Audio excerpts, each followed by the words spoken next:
I'm the Chief Exec of the Street Life Trust, which is a Blackpool charity, and we're here today to launch Hidden, which is a project of art, photography and poetry that young people who access Street Life services have been working on over the past few months. The project was funded with money from the arts, the lottery, and also from central government. The young people have been on a fantastic journey working with photographers and artists. We've had a poet from the Wordsworth Trust, a local photographer, Henry Eden, who's helped the young people to develop the skills, and I think we've got some real hidden talent out there with the young people that we work with. Hi, I'm Deborah Munt and I'm the Director of Open Art, and we've been working with Street Life over a number of years, initially on the refurbishment of the building to create the interior design schemes and the artwork. And more recently on this project, Hidden, we're really interested in creativity and the potential of creativity to help human flourishing, and we believe that has huge potential for work with young people, particularly with young people who are vulnerable or face difficult challenges. Hello, I'm Gordon Marston, and I'm the local Member of Parliament here. I'm in the middle of Blackpool Central Library because we're just about to have a very exciting event, which is the launch of some photography and some wonderful poetry and other work that's been done by young people. It's been done by Street Life in conjunction with the Central Library and with lottery funding. It's a great opportunity for young people in Blackpool to express themselves through the medium of poetry, supported by photography. Hi, Councillor Simon Blackburn, Leader of Blackpool Council, here at the Hidden exhibition at Central Library. This is one of a number of arts and creative projects that the Council's delighted to support. Wonderful work from the young people here, all aged sort of 16 to 24. Vast amounts of creativity, vast amounts of talent. Fantastic to see. We look forward to seeing a lot more of it over the coming months and years.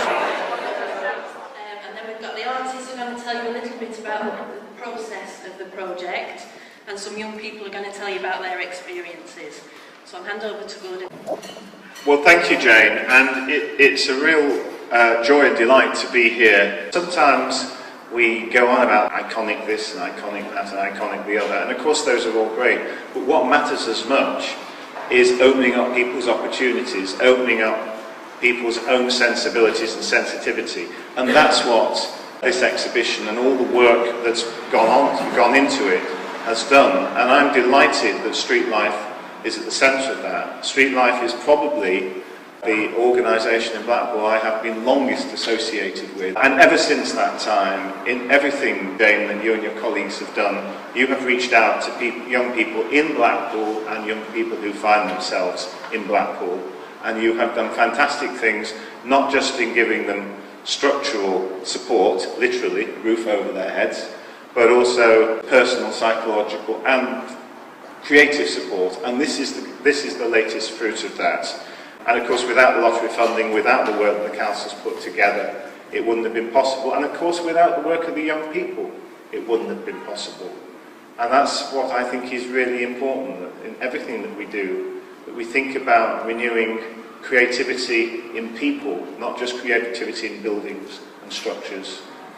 And it's great that it's been done through the medium of visuals and poetry. Poetry, music, art, photography, they are all media in which we can express, if we are fortunate enough and if the muse hits us, some of the greatest and most profound things that inspire us and that affect us. Politicians, of course, don't always get the opportunity to talk about those creative things. There's a famous American politician who once said that you campaign in poetry and you govern in prose.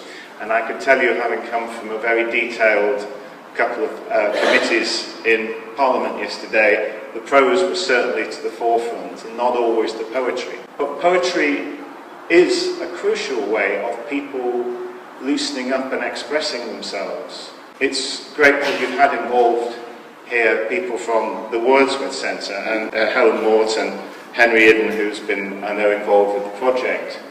And there's nothing about poetry for young people that has to be done in a particular way. Poetry is about expressing your own innermost feelings, getting those across, observational, happy, sad, whatever.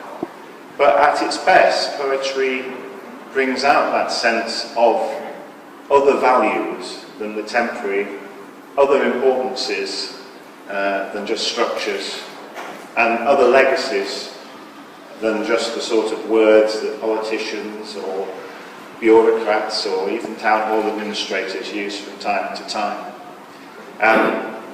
Just before I opened the exhibition, I think I referred to Wordsworth, and it reminded me coming here today of his famous intimation of immortality, which I won't say set off the Romantic movement, because people will be bashing me over the head about Coleridge and various other people. But it is worth just remembering the last words of the Intimations of Immortality, where Wordsworth says, "To me the meanest flower that blows can give thoughts that do often lie too deep for tears."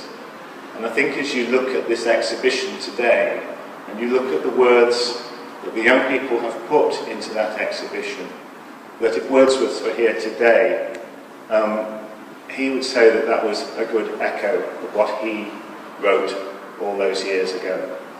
So I'm delighted to be here today, Jane. I'm delighted to see so many people here from across Blackpool, but most importantly of all, the young people who you support and who have helped create today. And I don't see a ribbon or anything, but I'll just say I'm delighted to open the exhibition.